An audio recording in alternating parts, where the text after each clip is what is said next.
do movimento para poder socializar um pouco de tudo isso que está acontecendo e o porquê está acontecendo. Espero contribuir um pouco com essa outra informação, né, que é uma informação mais verdadeira e paralela ao que a gente vê na TV.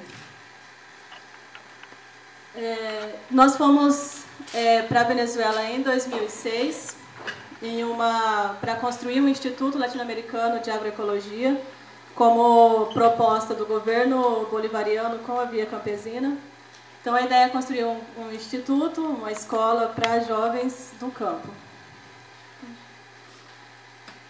A ideia é localizar um pouco do porquê está acontecendo com a Venezuela. Uma das questões é a localização geográfica, que é estratégica. Venezuela é um país pequeno, mas que tem de tudo e está aberto para o mar. Então, como a professora já disse, ele é o grande consumidor de petróleo e o maior comprador dos Estados Unidos, então é praticamente vizinhos para chegar nos Estados Unidos com um preço bem barato. É a maior reserva de petróleo do mundo. Então, além do petróleo, na Venezuela também tem mais um monte de riquezas, tem um monte de minerais que são fundamentais para a indústria atômica, como o tório. O urânio e o coltão também são muito utilizados para a indústria. Então, não é só o petróleo. O petróleo é o grande produto que enche os olhos de todo mundo, né? Principalmente do maior consumidor, que é os Estados Unidos. Além das reservas naturais, reservas de gás. Então, a Venezuela é um país muito rico, como a maior parte dos países latino-americanos são. Então, vem a Revolução Bolivariana, que já foi feita toda a história, e isso é repetido e contado a todo tempo na Venezuela, coisa que nós não fazemos. Então, a história, na Revolução, se resgata tudo isso, de todas as riquezas que a Venezuela tem, e como que nós podemos reverter tudo isso para a construção de um país melhor. Então, com a Revolução vem a nacionalização dos principais setores. O petróleo, o dinheiro que ingressa do petróleo vai para as políticas públicas.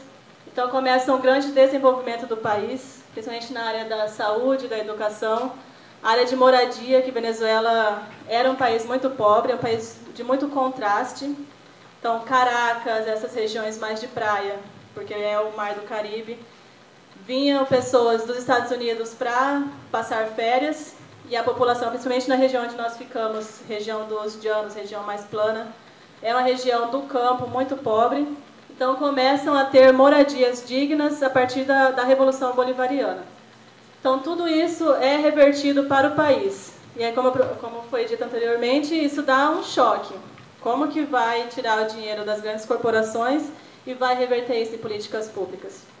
E aí vem um choque maior ainda, que Chávez começa a se intitular socialista. Vamos criar o socialismo do século XXI aqui na Venezuela. Então, tudo isso nós começamos a olhar para a Venezuela não mais como um simples país para passar férias, senão que agora é um país inimigo, é um perigo comunista. Então, começa a acender a luz vermelha e todos os olhos se voltam para lá. E aí, tudo que a Venezuela faz, a gente vê como uma coisa errada, como se daí se resume tudo em ditadura e comunismo e que vai acabar com a Venezuela. Mas foi graças a essa revolução que tudo isso foi invertido para o próprio país. Algumas coisas que a revolução não conseguiu superar. E aí se reflete muito no que está acontecendo hoje. Uma é a dependência da exportação. 96% do petróleo é exportado, então é altamente dependente, o que é o lado bom, porque todo esse recurso pode ser utilizado no país, também deixa preso as grandes corporações estrangeiras. Importa mais de 70% dos alimentos, tanto que um dos trabalhos, uma das parcerias da Via Campesina com o governo bolivariano é de produção de alimentos, produção agroecológica e produção de alimentos, para poder desenvolvendo as comunidades. Não conseguiu, junto com a Revolução, apesar de ter expropriado várias terras desapropriadas, foi entregue às comunas, foi entregue aos conselhos comunais, mas tem muito, e agora piorou, eles não são produtores, então não tem produção de insumos básicos para a agricultura, porque não é um país com cultura agrícola, é um país só extrativista, vivia do petróleo. Então, como tem muito dinheiro para comprar, não se desenvolveu isso de produzir. A alimentação é muito básica em produtos industrializados, então são muitos enlatados, é muito macarrão e é muita farinha, que é a base da alimentação para fazer arepa, farinha de milho. Então não tem essa cultura agrícola. Tudo isso tem que ser construído e foi construído junto com a Revolução Bolivariana, já pensando nesses possíveis boicotes. Os boicotes não vêm de hoje. Hoje só se agravou e está muito mais aí aos nossos olhos. Mas isso veio desde que Chávez começa a confrontar esse sistema, já tinha os boicotes. Foi dito antes dos acaparamentos, que a gente chama, que as empresas simplesmente escondem os produtos. Aí, de repente, você vai no mercado e não tem papel higiênico. E aí, vai para a imprensa, não tem papel higiênico. O povo venezuelano está sofrendo porque não tem açúcar. E aí, na outra semana, se descobre galpões e galpões cheios desses produtos. Então, os governos, eles teve algumas medidas imediatas, junto aos países aliados na época, Brasil, Argentina, que eram governos mais populistas, que conseguiam se organizar, com os mercados, que eram mercados do governo que garantia essa produção básica a um preço subsidiado, a um preço de custo. Então, garantia à população os alimentos básicos. Mas isso também, com toda essa desarticulação na América Latina, foi um mercado que o governo foi perdendo. Então, o Brasil não quer mais vender, a Argentina também já começa a cortar alguns mercados. E aí o dinheiro também é segurado e o país não tem como garantir esses mercados populares, esses mercados financiados pelo governo. E o desenvolvimento industrial também, que a Venezuela não conseguiu. Grande parte, desde eletrodomésticos, também são importados. E isso tudo é segurado pelos empresários, pela elite venezuelana. O mercado interno, como já foi dito no final da frase, da primeira palestra, é todo da elite venezuelana. Então, o governo conseguiu se apropriar das empresas estatais, estatizando as empresas petroleiras, mas os outros mercados está tudo em mãos da elite. E aí eles criaram agora, como o Maduro seria mais fácil de derrubar, duas estratégias para a desestabilização do país. Uma é a guerra econômica, que já foi dita anteriormente, que é bloquear recursos externos e bloquear recursos internos. Então, tem grande quantidade de dinheiro que saiu da Venezuela por mãos dos empresários e a inflação foi lá em cima, que é o que mais se fala na TV hoje. Superinflação, a maior em anos, nunca se viu, e essas coisas. Total desvalorização da moeda da Venezuela. Tudo isso orquestrado para poder desestabilizar e deixar a população descontente e conseguir apoio externo. E as guarimbas, que trabalhar o psicológico. Começar a matar, não tem mais a segurança de sair na rua, principalmente quando tem manifestações. E aí o que lá a direita faz é que nós vemos como se fosse o governo. O governo está matando a oposição, o que é muito contrário.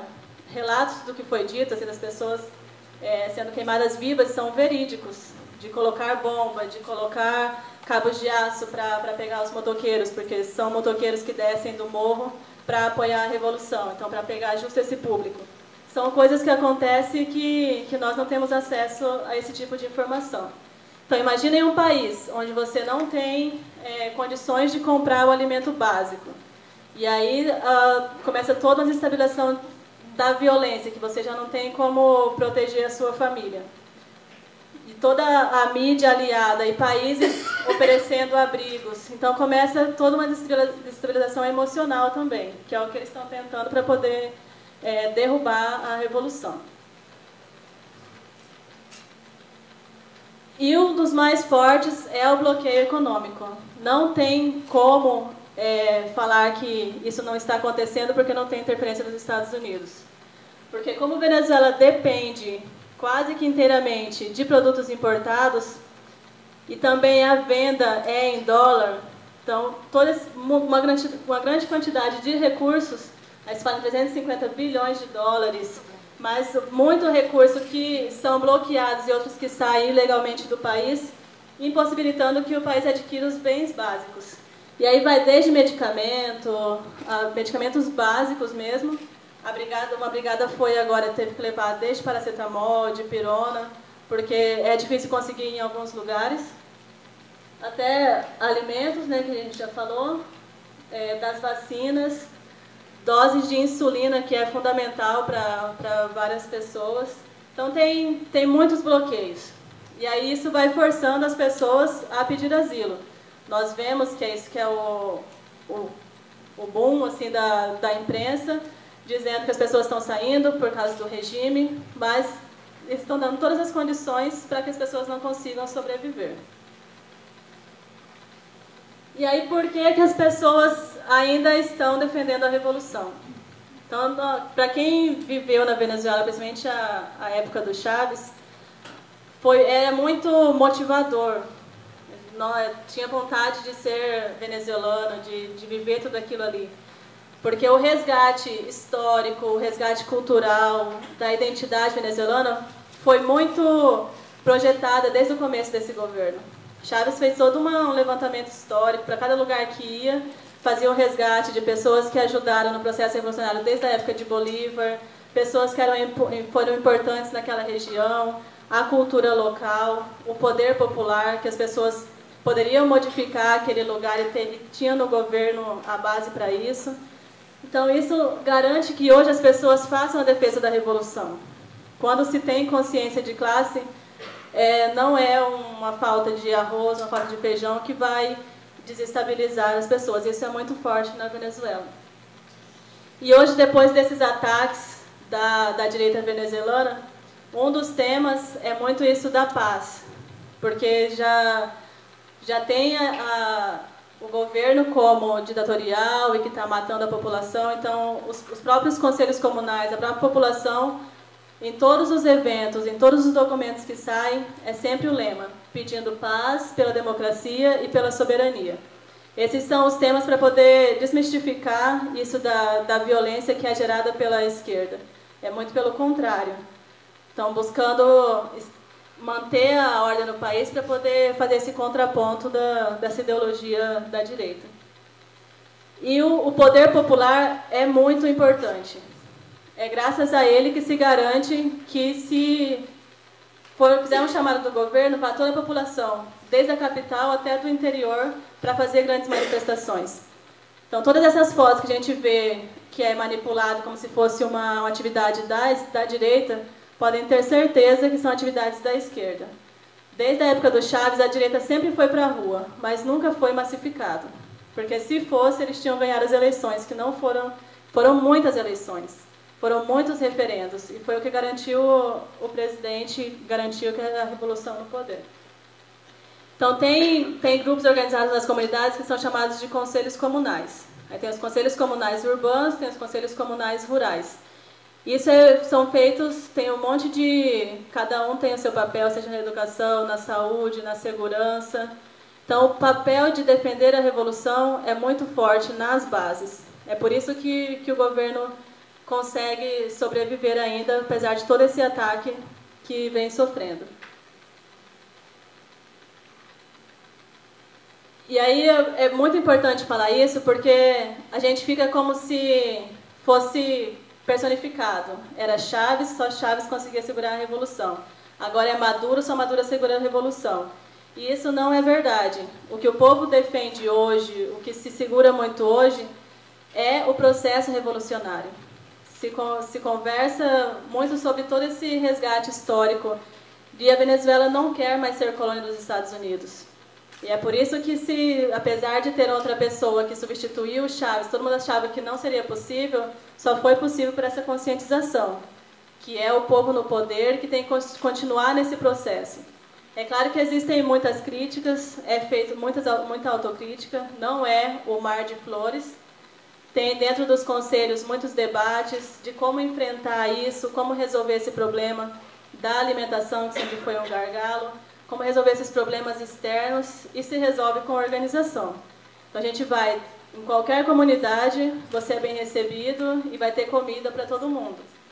diferente nas comunidades do campo. Então tem muito isso para mostrar que sim vai sobreviver, que o povo sim está organizado. Então é mais ou menos isso, acho que fica um pouco para o debate de como que, se tiver alguma dúvida, como que funciona.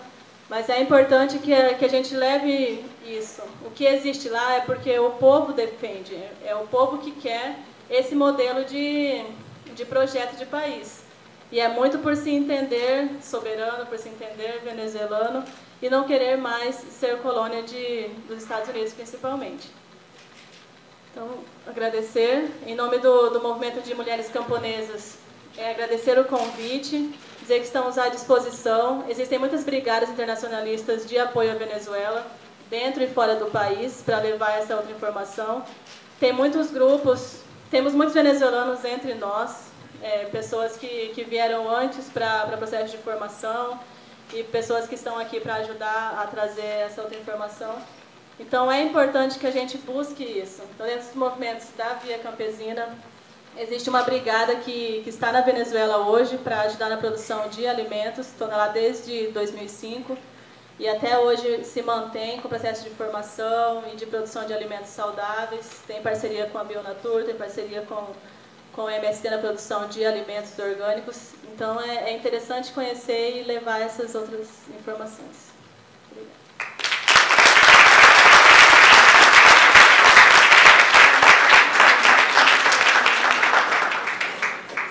Gente, então nós vamos rapidamente já passar para o debate. Deixa eu ver se consigo...